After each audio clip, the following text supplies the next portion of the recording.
I hope that many of you will come. Let's do we do names first or the chant? Names. Names. Names. I'm Gretchen. Debbie. Marilyn, Susan. Ellen. Becky, Constance, Mary Ann, Elise, Susan, And online, Joe, Kathy, Patty, Christine, Erica, and Romaine. Unsurpassed, penetrating and perfect Dharma, it is rarely met with, even 100,000 million kalpas, having it to see and listen to remember and accept. I vow to taste the truth of the Tathagata's words.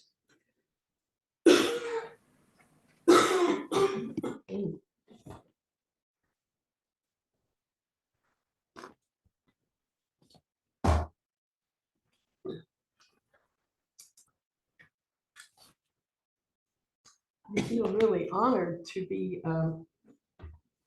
bringing up the rear with our koan practice. I know we've had wonderful Chris, Marilyn, and Constance have done a wonderful job in bringing us to the Tang Dynasty, China. And the rich Buddhist. No. I'm sorry, I will do my best. And the rich Buddhist tradition of koans and Zen stories from that time, which continue to puzzle and inspire to this day. The one I will be talking about today, Lanan's being and non-being, is not a famous one. It does come from the time when monks practiced with the overwhelming aspiration to become enlightened. Many traveled far and wide from one monastery to another, seeking teacher after teacher in pursuit of this goal. In this koan, Shusan, who lived from 857 to 909 and is known to have studied with many teachers, had heard about one teacher, Lanan, who taught that being and non-being are like two wisteria vines clinging to a tree, and was intrigued. He thought hard about it and decided to search out Lanan and ask about it. So I'll read the koan and then we'll kind of go through it again. Can you try to see if the people online can hear? Well, I know they can hear because they tell me. Actually, Joe told me that she couldn't and she was leaving. Just now she said that? Joe, did you say that? She's gone. She left because she couldn't hear. No. Can everybody else hear? I'm sorry to interrupt. They're all saying Okay, yes. all right, cool. Well, Joe's, I want Joe to hear. She said she was trying to listen. it'll be recorded. Yeah. All right, well, now we'll see. I promised myself I'm I would. sorry to interrupt. No, it's good, it's real. This is the whole point of all of this, is what's real is so much more important than what you want. So I don't even have to give the talk. There it was. All right, here we go. Case 36, Lanan's being and non-being. Chan Master Shusan, and I'm skipping a lot of names here, heard that the monk, Quishan, Lanan, had instructed the assembly, saying, being and non-being are like wisteria vines clinging to a tree. The master went into the mountains to look for Lanan and found him plastering a wall. He asked him, I have heard you say that being and non-being are like wisteria vines clinging to a tree. Is this so? Lanan said, yes, it's so. The master asked, if suddenly the tree topples over and the wisteria vines wither, then where will being and non-being go to? Lanan put down his pan of mud and, laughing, returned to the abbot's quarters. The master said, I have come 3,000 li and sold my clothes just to see you about this matter. How can you play around with me like this? Lanan said to his attendant, bring 200 silver coins and give it to this monk. Lanan then said to Shusan, later, there will be a one-eyed dragon whose pointers will help you break through. Later, Shusan heard about the monk Ming Zhao, and so went to pay him his respects. Ming Zhao asked him, where have you come from? The master said, I have come from Ming Zhang. Ming Zhao said, did you go to Lanan's? The master said, I did. Ming Zhao said, when you went to see him, what did he say? The master told him what he had said. Ming Zhao said, Lanan can be said to be correct at the head and correct at the tail. It is just that he has not yet met up with someone who understands it. The master still did not understand and again asked what would happen to the words if the tree toppled and the wisteria vines withered. Ming Zhao said, you will have made Lanan laugh again. When the master heard these words, he was greatly enlightened. And so he said, from the beginning, there was a knife hidden in Lanan's laughter. He then bowed deeply and acknowledged his error. So let's see if we can beat that to death. The footnotes tell us that Ming Zhao was said to have one eye. And so we can say that Lanan must have somehow known that Ming Zhao, being one-eyed, might be the dragon who would be able to help Shusan break through. Of course, we want to be able to understand what Shusan finally realized and why his question had caused Lanan so much laughter with a knife in it. And also, of course, we can't. Not with our day-to-day rational discursive mind, which dwells in the land of being and cannot comprehend being and non-being, as the rope chant says, far beyond form and emptiness. Like many, I have been drawn to Zen from an early age, similar perhaps to the Tang Dynasty seekers. In Search Now, we can read books, listen to recordings, get tantalizing, in many other ways, get tantalizing glimpses of a reality beyond our being world, our day-to-day consciousness, something precious and deep, something that ordinary words just can't express. One of the first things I read was Zen Flesh, Zen Bones, compiled by Paul Reps, which was published in 1957. It contains a collection of Zen stories, the preface to which, to the first ever translation, is, I'm going to read parts of it to you. It was written before Zen became a household word all over the world, and when Oriental was an accepted term. So this is this maybe 1900 or so introduction to the Zen stories in English. Zen might be called the inner art and design of the Orient. It was rooted in China by Bodhidharma, who came from India in the 6th century and was carried eastward into Japan by the 12th century. It has been described as a special teaching without scriptures, beyond words and letters, pointing to the mind essence of man, seeing directly into one's nature, attaining enlightenment. Zen was known as Chan in China.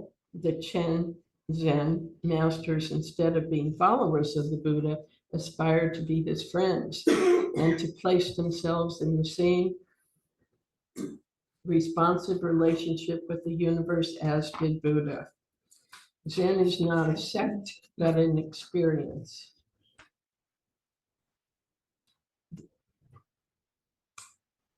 There's. That's my phone. Let's just let it go.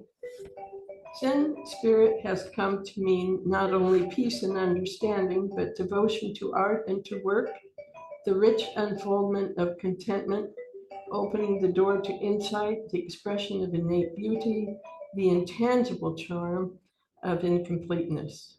Zen carries many meanings, none of them entirely definable. If they are defined, they are not Zen. That was so the four Zen mottos, which were part of that preface about enlightenment, special transmission outside doctrine, not to establish language, direct point to the mind, that is, focusing awareness directly on the nature of consciousness itself, and seeing into one's nature and attaining the Buddhahood are important to understanding the nature of the koans. The experience of enlightenment cannot be fixed in language and reduced in doctrine. It can only be transmitted directly from mind to mind. Wonderful Buddhist teachers and teachings from all over the world and many different evolving traditions now surround us. We have books, contemporary and ancient, audio recordings, videos, Zoom, and in-person sanghas here in the West as well as throughout the world. We can even Google any question we might have. For fun, I decided to Google non-being, and I came upon an article from Parabola magazine called Not Knowing, Non-Being, and the Power of Nothingness by Llewellyn Vaughan Lee and Hilary Hart. Some quotes. Today, we continually solidify the energy of life, demanding that life express itself through things we can see and feel and own. This fundamental materialism has taken a great toll on us as well as on every level of creation, denying both the reality of other dimensions and restricting how all dimensions, including the dimension of non-being, can work together. Our consciousness has access to all levels of existence and non-existence. Oneness works differently from the physical world, which is a plane of multiplicity. In oneness, individuals are known by their unique true nature and yet are also one with all life. The intelligence of the self, capital S, knows that everything is present at each moment of time. Life is filled with emptiness, and the emptiness is pulsating with love. Returning to Tang Dynasty China, our seeker Shuzan, without Google, mass media, teachers whose words and lineages crisscross the world, has sold his clothing to get to Linan and find out about those wisteria vines, being and not being, that he has heard about. His question for Linan, what happens when the tree vines are wrapped around the tree? These vines are wrapped around falls and the vines wither. Where is? Suzanne found him fixing a wall and asked his question. We are told that he stopped what he was doing, began to laugh, and went back to his quarters without answering the question, making Suzanne very angry, wanting an answer, having come so far and paid so much to reach Linan. Although Linan gave him the money, he didn't try to give any other help with it, but suggested that he might get it from a one-eyed dragon, which we know that that's exactly what happened, more or less, over time. So a knife hidden in the laughter to cut Suzanne free from clinging to the vines and tree. Vines and tree only in the mind. Letting go of the mind was what he needed to do, it seems. And our three women poet, then Chan masters, tell us, being and non-being, like vines clinging to a tree, Shansha cracks the board, Heishan beats the drum. Don't you know, sir, the saying of Zuidu? If you want to be a teacher of gods and men, that which stands before you is the tiger itself. That was Miao Zong. Bao Chi says, when he sold off all his clothes, he stirred up trouble. 10,000 miles a trifle as the road twisted and turned. In his laugh, there was a knife that could inflict a wound. To this every day, the world is full of such lies and deceits. And Zukui, tiger's head and tiger's tail simultaneously gathered in.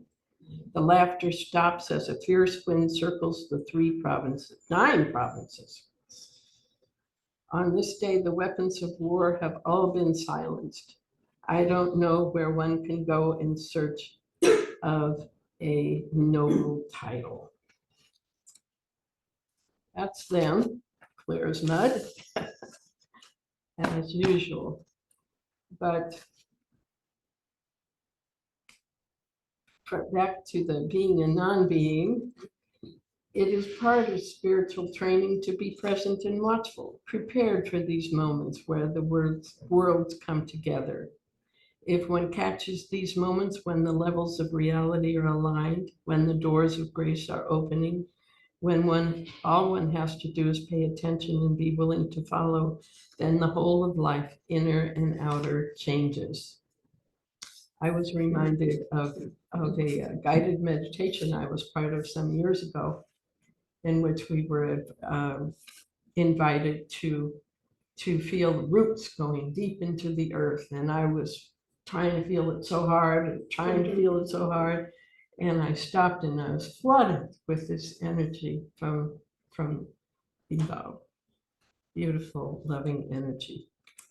So working too hard with our brains sometimes doesn't help. And we can find our way to the field beyond form and emptiness. We hope. Okay. If we have had enough of the guessing game, shouting and laughing at students, and want to rest from our labors in a quiet place, let's visit the grass roof hermitage of Shitu, who wrote the following poem at about the same time in China and lived from 700 to 790. I remembered it while working on the talk, and I think it's a good place for us to end. I've built a grass hut where there's nothing of value. After eating, I relax and enjoy a nap. When it was completed, fresh weeds appeared. Now it's been lived in, covered by weeds. The person in the hut lives here calmly, not stuck to inside, outside, or in between. Places worldly people live, he doesn't live. Realms worldly people love, he doesn't love. Though the hut is small, it includes the entire world. In 10 square feet, an old man illumines forms and their nature. A great vehicle Bodhisattva trusts without doubt. The middling or lowly can't help wondering, will this hut perish or not? Perishable or not, the original master is present, not dwelling south or north, east or west, firmly based on steadiness. It can't be surpassed.